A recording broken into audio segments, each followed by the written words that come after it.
All right, well, what's going on, everybody? And thanks for coming back to the channel. Today, I'm excited to have author Alex de Campi with me today. We're going to talk a little bit about her upcoming release, Heartbreak Incorporated. But first of all, Alex, how are you doing today? I'm doing great. I mean, it's hotter than the surface of the sun in New York City, but I have the air conditioner going on in the background, so we're enjoying the sunshine and the heat. That's good to hear. Yeah, I've had a couple of conversations with some authors in the UK the past week or so, and they're talking about how just insanely hot it is over there. And all I ever think of was like, doesn't it just rain there? Like the sun doesn't come out, so how can it get that hot? But And nobody they has say air it's miserable. and Yeah, nobody has air conditioning because you don't need to. Like it's just it's never that hot until it is. yeah, And then yeah. you spend 2 weeks being miserable. Exactly. Yeah. And I'm sitting here in the South, and when it gets to be June, generally towards the end of June or beginning of July, it's like unbearable to be outside unless you're by a body of water. So yeah. So I just kind of want to start off. Tell me a little bit about yourself. Tell me, about growing up, how you got into writing, early influences and maybe influences you have now for your writing career. Sure. I mean, I grew up mostly outside Philadelphia, and then after college, uh, I had very practical parents who were like, no, don't go into the arts, even though they were both arts graduates, which is crazy. But there you go, parenting. I moved to Hong Kong and lived there for 5 years, and then had a job which took me to the Philippines and then to Latin America and moved me to London. And then I spent 10 years in London, during which time I left my fancy job and started writing. A whole bunch of things changed in my life, as they occasionally do. So I started, I've been writing my entire life, both nonfiction and some fiction stuff that has never been published, for which I thank God every day. Um, when you're 20 and you're like, no one wants to read my manuscript and publish it, the answer is like, probably good. Keep writing, keep working, but maybe that one shouldn't see the light of day ever. Um, and I fell in with a bad crowd and started writing comics. And I still write comics and graphic novels. I've written a bunch. Then a couple of years ago, I started moving into prose, which was, an area I'd always wanted to go into. But my problem was that I love books which are very literary, a lot of like very internal, very lyrical. I I unfortunately write that I can't write in that style. I can't write in the style that I enjoy reading books I buy at the bookshop at. I write, because my background is so much in scripting, in a very external, fast-paced, action-related, spare way. I mean, people always say that they love my descriptions, and I'm like, well, they are surgical. Like it is the illusion of description. I barely describe anything if you look carefully at my books. You just think I do. And so it took me a long time. And I actually experimented a lot in fanfic,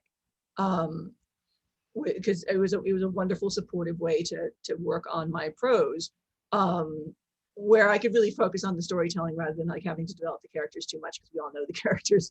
The appeal of fanfic. It took me about 100,000 words to find what I recognized as my voice from scripting. Because again, I'm a very show don't tell person in scripting. I especially with comics, I show it by the images and the reactions rather than a lot of dialogue. After about 100,000 words, I felt like I could actually express what my scripting voice was, but in prose. And I did another couple 100,000 words just to make sure, and just because it was fun. And then started working on The Scottish Boy, which is next to you, which was my debut novel, which came out in May of last year. And then Heartbreak Incorporated is my second, which comes out. Well, it just came out, because once you post this, it will have just come out. I'm now working on my third and fourth novels. I should have been further along on them. You're supposed to be like, have another novel ready to go when your second one went out. But the problem of working across like film, TV, prose, and graphic novels is like sometimes your schedule is just insane. And I'm a single mom, so like it's this came out last year, and there are like 2 other books, and this just came out, and like I have a lot of I haven't been slacking, but I'm just a little slower on the follow up to Heartbreak. I gotcha. We'll get a sequel if it sells well. So yeah, that'd be awesome. So tell me a little bit about your, your background in comics. I've only spoken to one other author who's I guess really been into comics, which is Mike Carey. I got to talk to him Yeah. a little bit about all of his, his background in that, and then how he got into prose. Do you feel, I guess you kind of came in the same way, that you kind of started out that way, and then you found your voice, then you started doing, novels. And I think he still does a little bit with comics, but not quite as much anymore now Yeah, that he he's does just mostly novels trilogy now. after trilogy now. Really. Um, I mean, comics, I really enjoy comics. It's wonderful collaborating with an artist and telling a very visual story. The frustrating thing about comics is it has a really small readership, and the pay for writers and artists, it's such a struggle to get a decent contract for comics that doesn't try to take all your rights, and that will pay your artist enough to, like, a basic living wage, like more than they could make at McDonald's, um, to draw a book. And so producing a graphic novel as a writer is just, it takes so much energy. Like, it just takes all the spoons. And I've done it, and I continue to do it, and I have new pitches out, and I'm always probably going to be somewhere in comics, but it's just really, really, really tough, because of the company landscape right now, really. And I've done it, like I get good deals from my artists. We get the books out. But oh my God, the joy of just being able to kind of crawl into my writing cave, and like a year later, I eat out a book, like, by myself. Like, that's wonderful. It's so nice. It's such a nice balance compared to comics, where it's like, you write the story, you find the artist, they do some sample art, you try to find a deal. Like, it's just such a slow process. Yeah. Yeah, I Hopefully, know no a one might lot want of. to publish the novel, but that's like, at least you have this thing that, like, you can put somewhere. Yeah, and I know a lot of artists and a lot of comic book writers are now turning to like Kickstarter and Indiegogo and so forth. I see a lot of big kind of Kickstarter campaigns for those. Um, My book with Duncan Jones that we kickstarted. ah, Yep. that's a beautiful cover. Oh, it's in a slipcase. Hang on, this is the edition. This back. I mean, this is gigantic. Good night. That's the slipcase. Oh wow. Yeah. Very nice. Get Lord. But I say, yeah, I've backed a couple on there here recently. I'm a big fan of Ryan Brown. He and Charles Soule did the curse words series for Image, and then he's just put one out for his omnibus of God Hates Astronauts. So so I'm always like scrolling through trying to find like the next one to get. But yeah, those books aren't small I either. support a ton of Kickstarters too. Like, I usually get like 5 books a year out of Kickstarter, 6 books a year. But yeah, last year we kickstarted Maddie, the Duncan Jones book, and I also kickstarted an anthology called True War Stories, which is 15 stories from deployed soldiers from Vietnam to today. They're all like true stories that I and my co-editor Kai adapted to comics, the short comic stories. It's like 260 pages. It makes an awesome Father's Day gift. So if you're like, what should I get my dad? Get this book. True War Stories. Okay. Awesome. I'll have to look into that. That was also successfully kickstarted. It's a really nice. I don't actually have a copy of it because I just gave my last copy of it away to someone else. I need to write to the publisher and be like, send me more. I gotcha. So tell me, who are some of your influences growing up to kind of get you into writing? I mean, or even into comic writing? Well, I mean, my daughter's 10 now, so I've been rediscovering some of my earliest reading influences through introducing them to her, which has been really joyful. I introduced her to Lloyd Alexander's Prydain books, like The Horned King, Book of Three, et cetera, et cetera. Last summer? Yeah, it was last summer. And that was when she really first started reading like prose books in series. And it was such a joy reading them with her, because sometimes when you look back at stuff that you read as a kid, you're like, maybe past Alex made some bad choices. But this still just absolutely rocked. It was such a good series, and I highly recommend it. Lloyd Alexander, it starts with a book of three. Crack on. It's a wonderful series if you like fantasy books, and books based on Welsh mythology. Aside from that, I read I read a metric ton of really bad science fiction and like fantasy. I mean, like Anne Rice, Anne McCaffrey, Piers Anthony. Like if it was crap and published in the 80s, I read it. And like if it had a spaceship or a dragon on it, I read that shit. Um, it's honestly like shocked that I can string words together at all after that. They were all delightful. Read bad books. It's fun. Read trash. I also read a lot of poetry, and I think that I like went through a serious literary phase. I'm not still in it, to be fair. I still love poetry, and I think one of my bucket list goals is to get back to writing poetry myself, to publish a book of poetry. So I stole a John Ashbery book from my high school library. I still have it, and it's still massively influential on me. So that really taught me about beautiful use of language and an economy of speech. Beyond that, like, some more literary people like Thomas Pynchon, Stanislav Lem, the Strugatsky brothers. I was a kid, like like you can pigeonhole people by like the book in high school English that they really loved. Like I don't talk to the Catcher in the Rye folks, like they just get a wee pass. If they're really into like Holden Caulfield, they can just eat themselves to the side. But I was team Catch 22. See, I was team Green Mile. That was or of Mice and Men. Okay. Those were my two that I really enjoyed, because I remember, I think one of the first ones that I really hated that I had to read, and I might like it now, but probably not. But it was The Hound of the Baskervilles. I could not get through that book, like, for the life of me. What my sisters were going on college tours, and so I would just be sitting in the car while they go and tour buildings, and I'm just like, even with no sound, like no distractions, I still can't read this book. It was just it was miserable. But I have to say two things. So Alexander was actually one of the authors that so I went on Reddit right before my daughter was born, and I asked, all right, what series should I start her out with, or what series should I read to her while she's growing up? And Alexander was, huge in there. I had a lot of Lewis and Tolkien and stuff like that, which is your normal responses. And the second thing, Tolkien's chunky for a young reader. Like she can hit Tolkien at like 12. I struggled through the Silmarillion. I struggled through all of them, and then the Silmarillion, which I was never been more bored, but I made it through.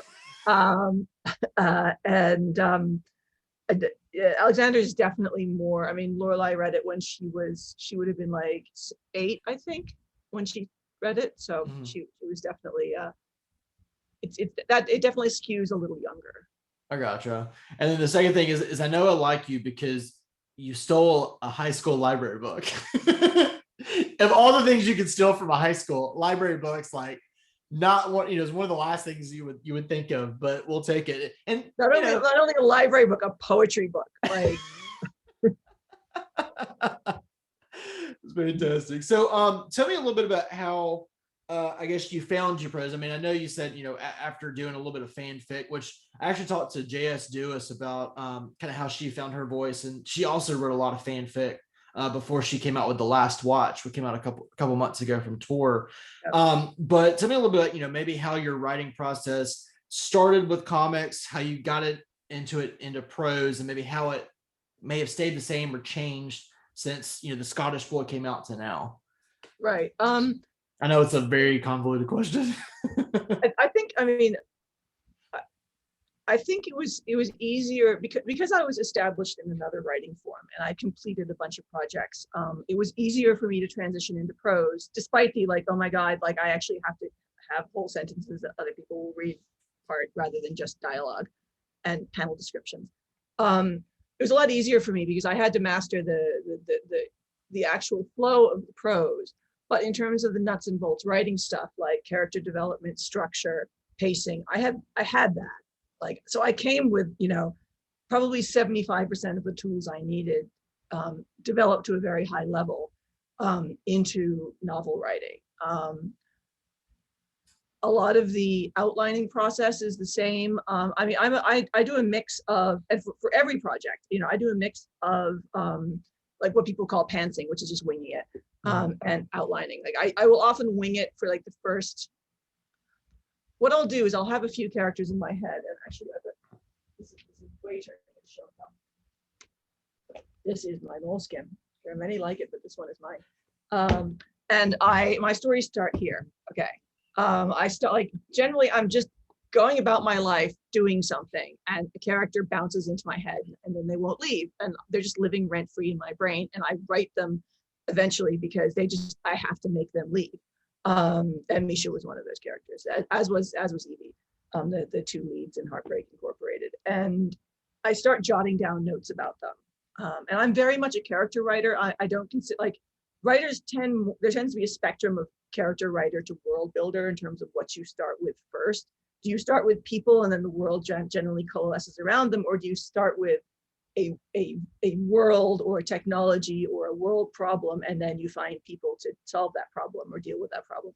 I'm very much a character person, to the point that it's rare that I do big world building stuff, because I'm so busy with the characters, I just forget to give them like magic powers or stuff, you know, or have interesting like space things happen. Right. And so I start jotting notes in my notebook, and then I get to a point where, you know, like I'll generally get a few characters and I'll get an opening really fast, but that's not enough for me to actually start writing seriously. I then start putting notes down about, like, you know, where it goes, who the bad guy is, how the story develops, like, and it's just messy and it takes months and months and months. But I'm not just working on that story. I'm like, you know, right now I'm getting art in on 2 large graphic novel projects. I'm pitching a middle grade comics project. I'm starting to write 2 prose novels. And then there's other things like randomly happening. So, you know, I've got a few projects, like a couple projects in production that are with artists that that don't require writing. I have a couple projects that I'm seriously writing. And then there are a few things just living in the notebook that are developing. I've got one right now where I just, you know, I know what I want the themes to be. I know who the characters are. I don't have the story yet. It's just not falling together. The second novel I'm working on fell together in a week. Like, every book is different, and I think a lot of people like don't understand. Well, they don't accept this. Where, you know, one book you might just come like straight out of your head, like Athena out of Zeus's brain, and it's just there and it's easy, and wham, there it is. That's often an early book because you've been thinking about it for a really long time, and then it gets harder. Some books take 10 years to come together. Some take a week. Like, you just don't know. And I had the sci-fi book come together super fast, with, you know, just the characters appeared, interesting problems appeared, actual themes appeared, you know, and it happened.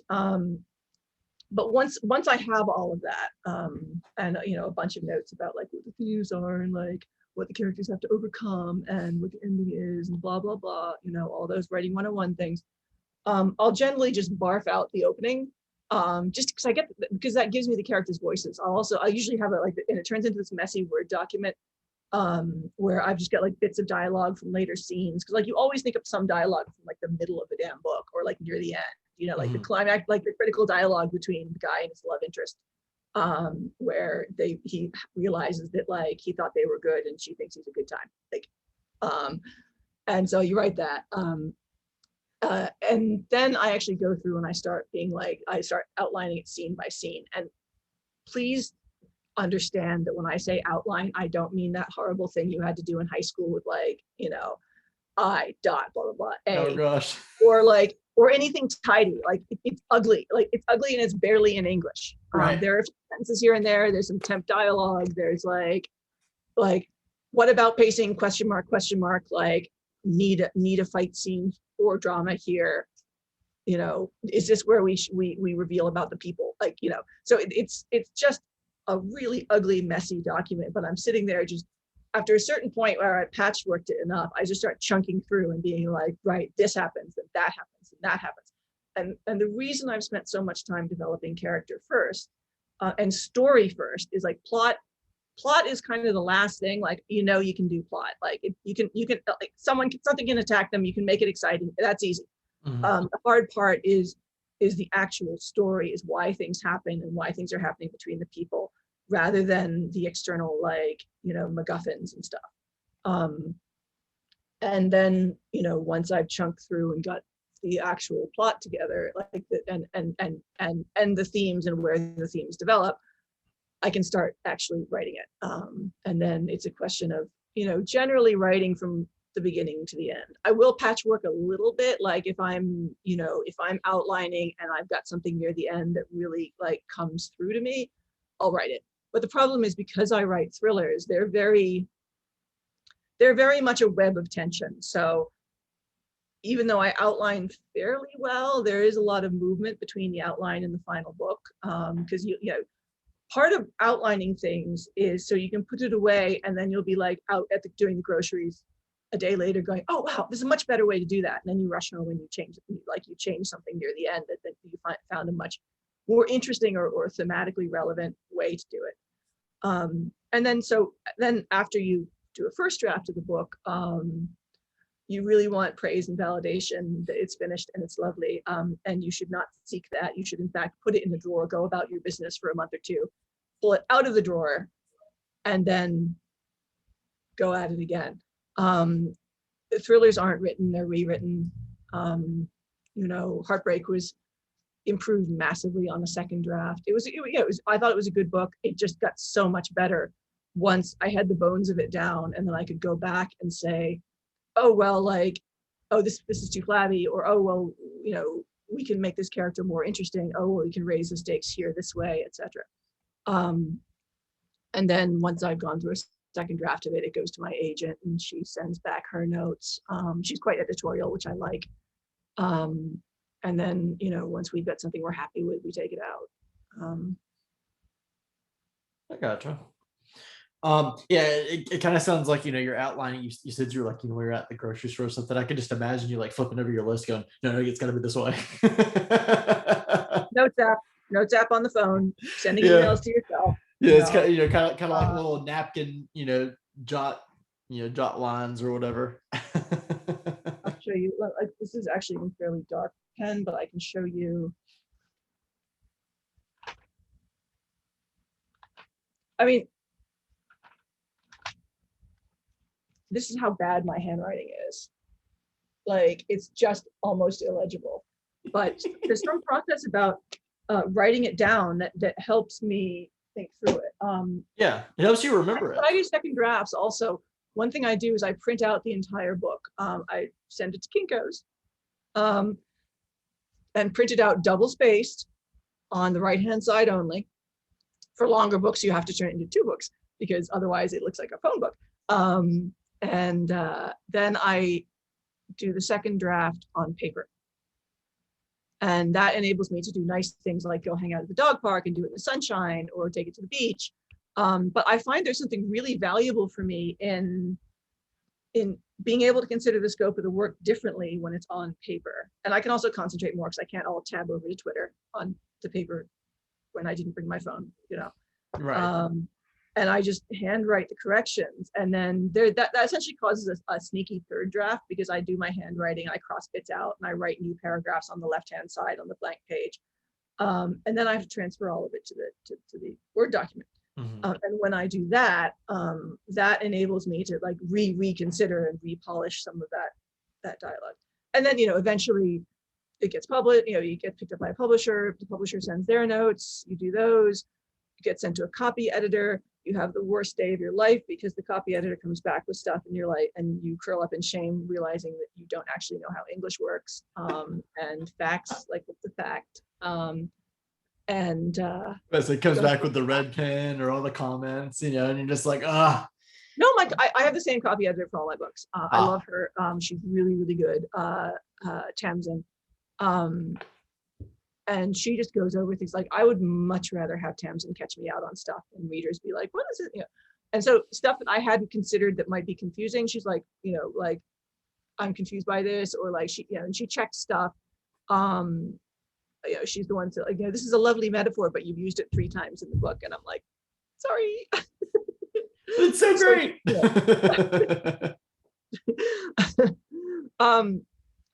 So she catches these things and and is, it's a great process, but like the copy editing process is always a little bit of a come to Jesus moment for a writer, because you think you're doing so well and you English good, but no, you English no good.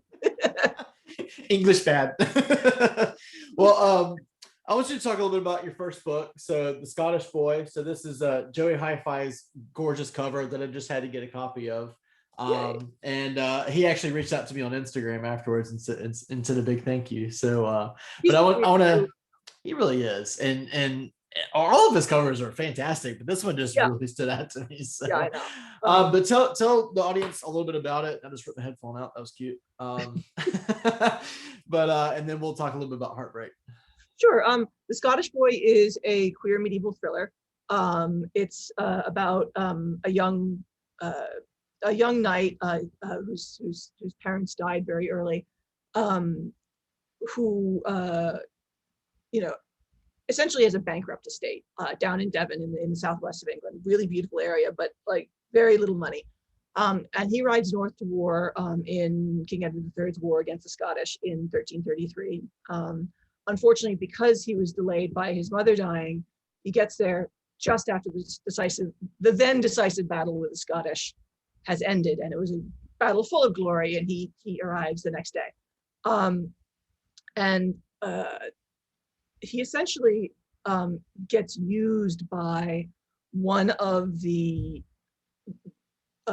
barons engaged in political machinations around the throne, who's trying to make various things happen, and forced to take care of a young Scottish prisoner, like a year younger than him. Like he's 18, the Scottish prisoner is 17, so they're very similar in ages. That they sneak behind the Scottish border and take from this also, like, nearly obviously very poor castle, and he takes him all the way back down to Devon, and tries to keep him from escaping. And the joke is that the guy's supposed to become his squire. The Scottish boy is supposed to become his squire because he's just become a knight. He was knighted almost out of pity because of his parents dying by the king, and now he must have a squire. And the Scottish boy is the mystery of why these English barons are interested in the Scottish boy and holding on to him, and what Harry, the young knight, can do to avoid the web of political machinations he's in, and also not bankrupt his estate is the meat of the book. And it's set during a really colorful period of English history, where we were pretty much still constantly at war with Scotland. We were in the middle of going to war with France. There's tons of like jousting and intrigue at court, and like it's a very fast-paced thriller novel that happens to take place in the 1330s. And if you grew up as I did reading like King Arthur stories and books about knights, it's kind of my love letter to Ivanhoe and all those books and movies about knights that I grew up just absolutely enchanted with. I would ask you about your influence behind the story, but you kind of just gave it to me. So, well, I grew up outside Philadelphia, and we had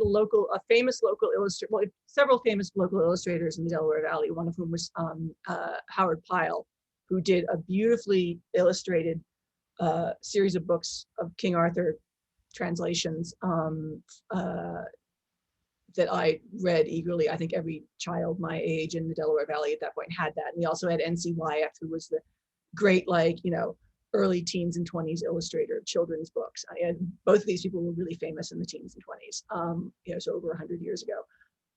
And so I was really into it. I went from like dinosaurs to ancient Egypt to knights. That was the project. That was how it went. Hey, I can get behind dinosaurs. That was like my thing growing up. It was like dinosaurs and like all like the big crazes, because it's like when like Game Boys and stuff came out. So it was Pokemon, Yu-Gi-Oh, all that kind of stuff. And then I actually got into like reading like Stephen King and Dean Koontz in high school. and then it's just history from there. So yeah. because now I'm just all fantasy and horror. So I mean, Scottish Boy is a really fun kind of page-turny, like really sexy beach read. So that's the sort of like, it's a really good escapist, because you're reading about the 1330s. And I think one of the things that I felt I tried to one of the things I felt I did really successfully in the book was make the time period accessible. Like it doesn't feel like a history lesson, and you're not stopping to wonder what's going on and like how they're living and stuff like that. You're just in the middle of it. And you know, the tournaments and the jousts, they feel like almost like a music festival in terms of going and camping out and what's happening. So it's all hopefully, like, I mean, I don't know, I'm not the reader, but hopefully it you really get a feel for the time they're living in. Okay, fantastic. Well, now let's talk about Heartbreak Incorporated. So it's going to be publishing on the 22nd, which if I remember my dates correctly, it'll be out by the time this airs. But Yes. But yeah, it's coming from Rebellion, and I'm definitely looking forward to giving it a read. It's actually my next read. It's coming up. Okay. And I'll have a review by the time this comes out. But just tell us a little bit about it. Tell us, you know, the influence behind the story, and then we'll go from there. It's fundamentally another thriller. You know, again, like what I do, like I do really page turning, like twisty, oh my God, I can't believe that just happened, kind of books. It comes out of the, you know, writing comics where, you know, you have to have the cliffhanger at the end of every issue. And it comes from Lloyd Alexander, who like, because he had the most awesome cliffhangers at the end of every chapter of the Book of Three. And like you just flew through that because it was like, oh my God, I have to figure out what happens. And so that's my goal with my books. Heartbreak Incorporated is about an agency. Well, there are tons of agencies and apps and all sorts of ways of bringing people together and helping them form relationships. Heartbreak Incorporated is about an agency that breaks people up. So, and they mostly handle the super rich. So if you're Jeff Bezos and you want to divorce Mackenzie, but you don't want to have to pay her half your company because of the prenup, you like dispatch Heartbreak Incorporated to seduce her, have an affair with her, make it public, and then she cheated, so like she violated the prenup. Or if you are a rich family and your son or daughter starts dating someone that they think is an absolute gold digger, you get Heartbreak Incorporated in to get rid of them. They dispel mistresses, like if your husband or wife has a mistress, you get them in and they get rid of the mistress very, very quietly and cleanly. And our lead character, and it's run by a very enigmatic character named Misha, who's well, the less said about Misha, the better. You still have to meet him. Our main character is Evie Cross, who's a young mid-20s gal living in New York City who has graduated with a journalism degree from Northwestern, just as like journalism stopped being a paying occupation for most people. And she dreams of being an investigative journalist and can't get anything but internships, basically. And so she's been temping, and she's at that stage of like the Onion headline, like local man admits that day job is job. And she's barely affording New York City. So she lives with her friend and roommate Claudia in this like tiny apartment in Bed-Stuy. And Claudia like works at a catering company, and she has a bedroom where she reaches out both her hands, she can touch like both the walls.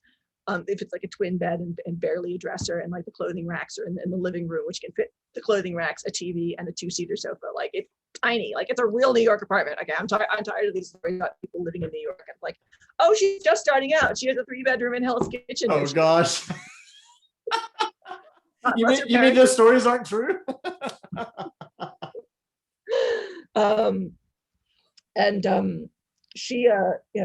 She's having trouble getting temp work. She goes for an interview at Heartbreak Incorporated, ends up working there, and almost as soon as she ends up working there, one of its clients dies in mysterious circumstances, and she's convinced that it was a murder, even though there's no real evidence. And she's worried that her boss did it. So she starts investigating the place where she's working at. This job is the only thing that's keeping her in New York, because like otherwise she can't afford to live there.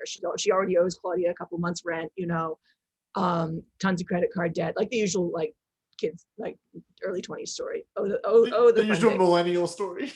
Yeah. I tried to make this as like realistic as possible, both about journalism, which is like just I talked to all my friends in journalism, in magazine journalism in New York, and had fun picking their brains over things. And like getting this job enables her to stay in New York. Otherwise, she's moving back in with her parents in Chicago, and giving up her dreams. And so she's walking this really careful line between keeping her job and then trying to potentially deal with this massive investigative scoop she's found about the death of this person from this like famous fashion design family.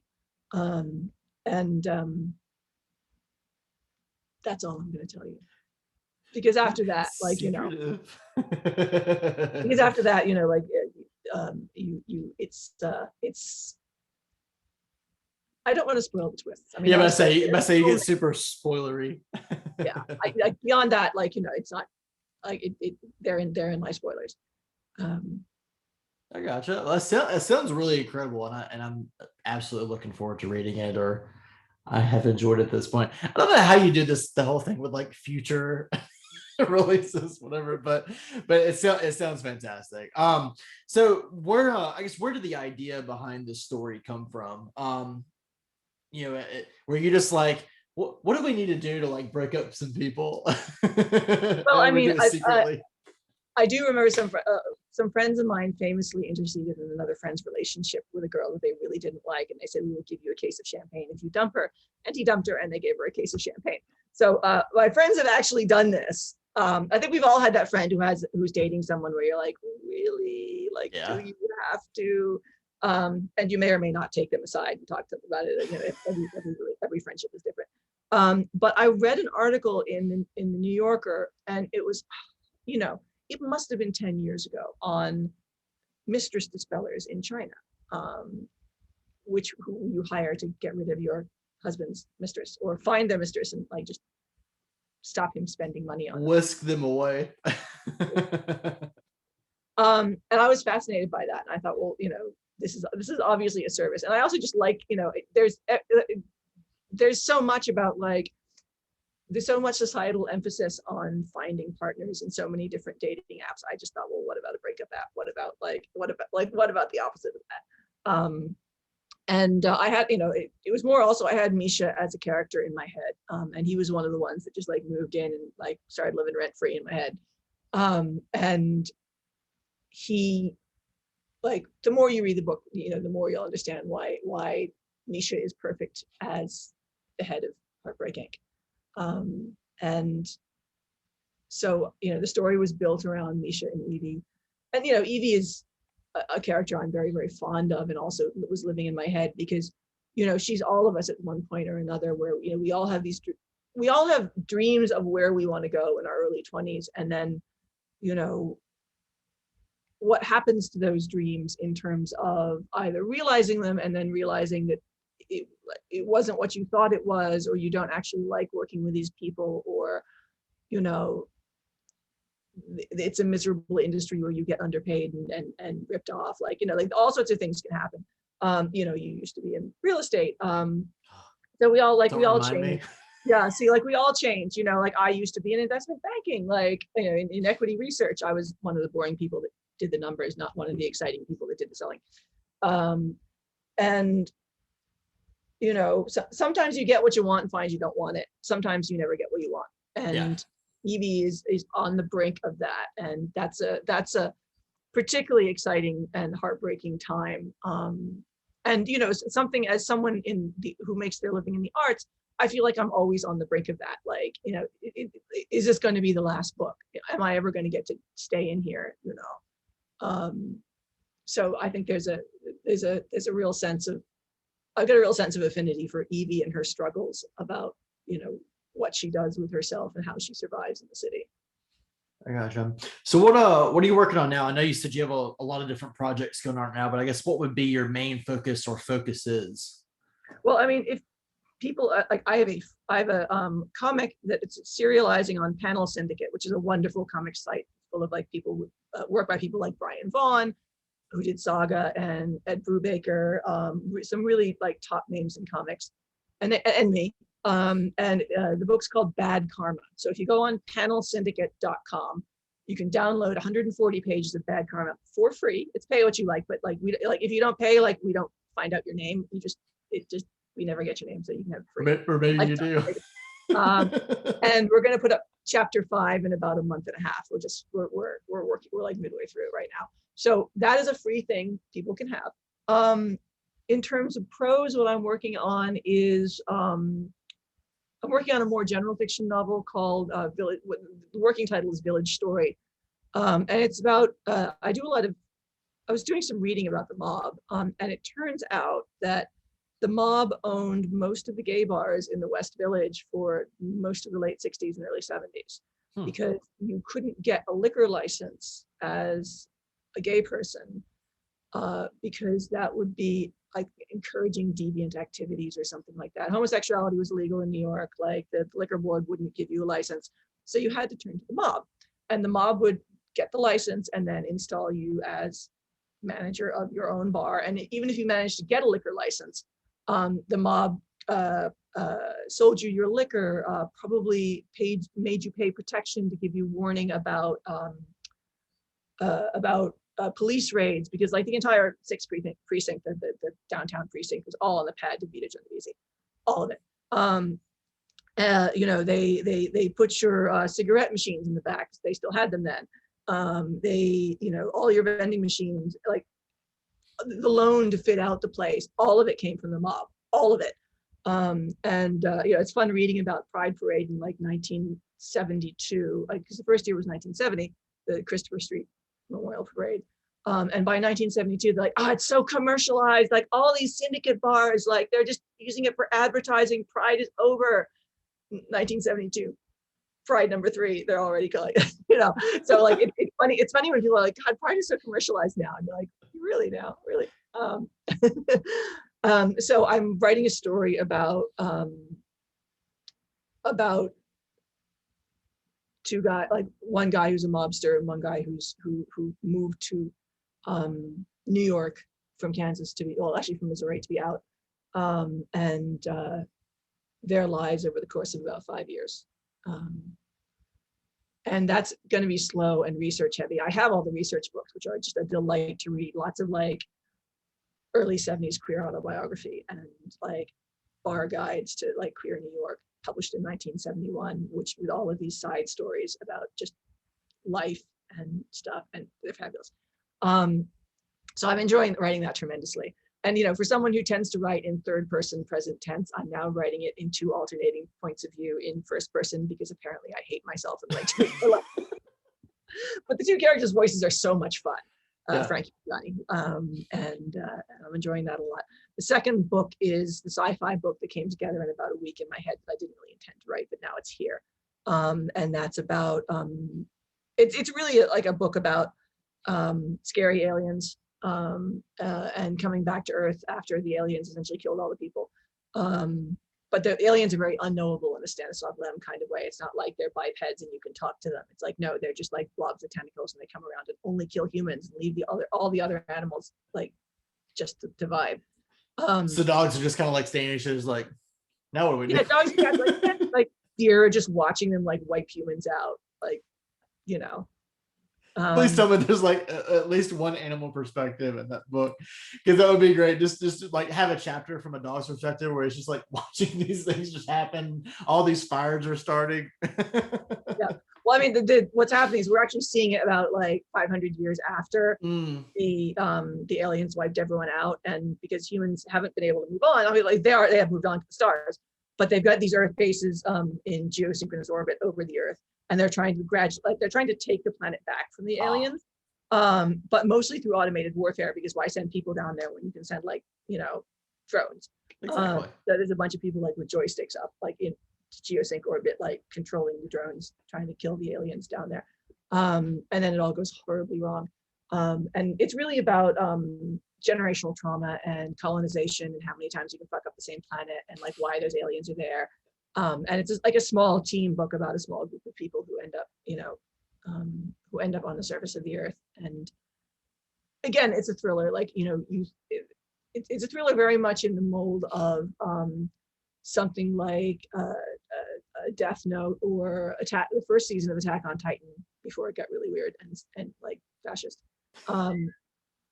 It really did though.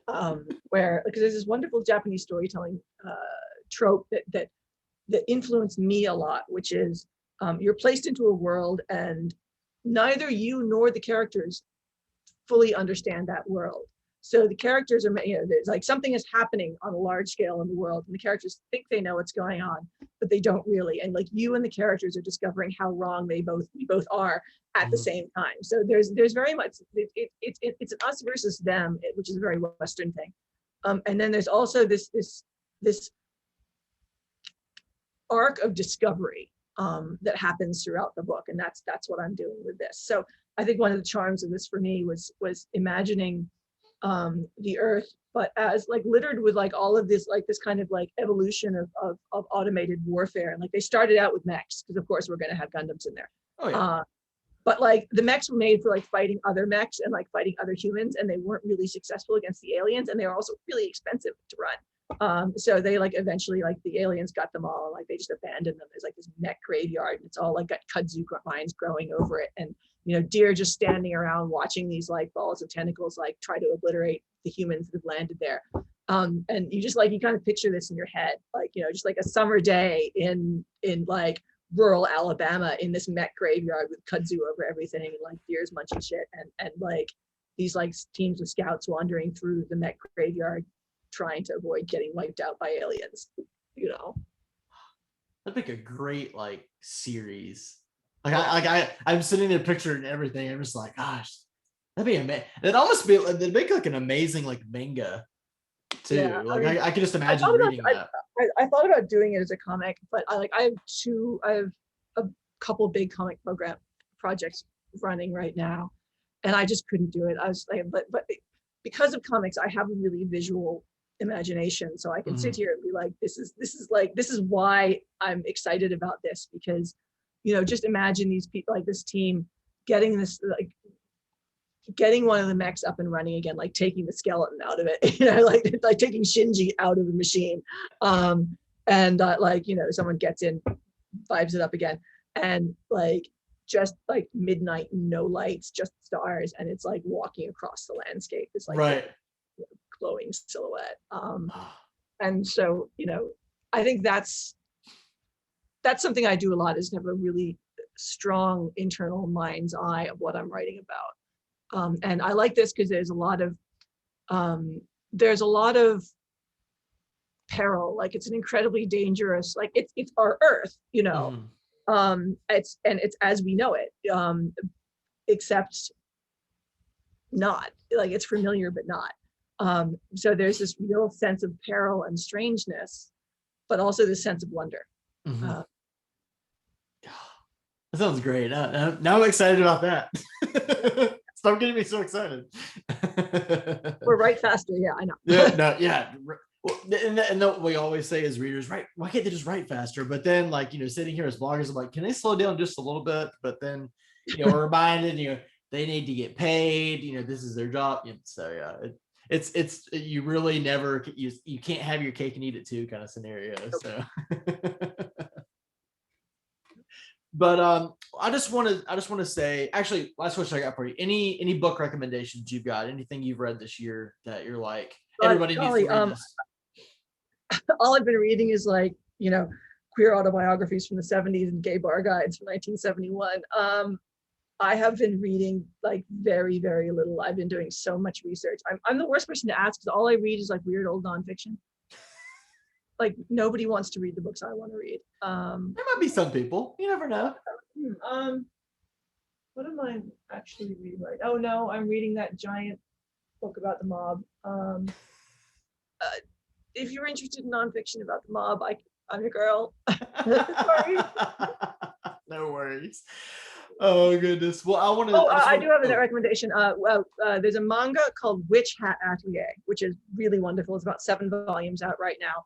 It's kind of like the magical school for girls, but it's all about creativity, and especially drawing as an art, and also about whether it's ever worth moving into darkness to do something good. And the art is stunning, and the story is really, really wonderful, and it's great, especially if you have like middle grade kids, like 8 to 12-year-olds, because you can read it together, or you can just like, or what happens in our house is like the new volume arrives, and like my daughter just like beep, and then I get it and then she kind of throws it at me when she's done, and then I read it. So that's a really fun like one that you can that's kid appropriate, but it's sophisticated enough that you can read it as an adult. And like it's talk about, visually stunning fantasy worldscapes. It's just gorgeous. What was So the yeah, title? What was the title again?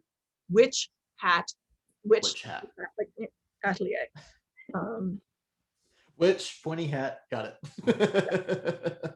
Awesome. Well, thank you so much for taking the time today to come chat with me. And I'm definitely looking forward to Heartbreak Incorporated, and I'm definitely looking forward to starting The Scottish Boy, your debut from last year. And I'm really looking forward to that thriller too. So you keep writing that thing. I'm definitely gonna be one of your first readers for it. So Yes. but best of luck with the publication. I mean, I know it'll be out by the time this airs, but best of luck with Heartbreak. I hope it sells tons of copies and keeps you motivated for the next book. And we'll do this again sometime. I'd love that. Thanks a lot. Thank you.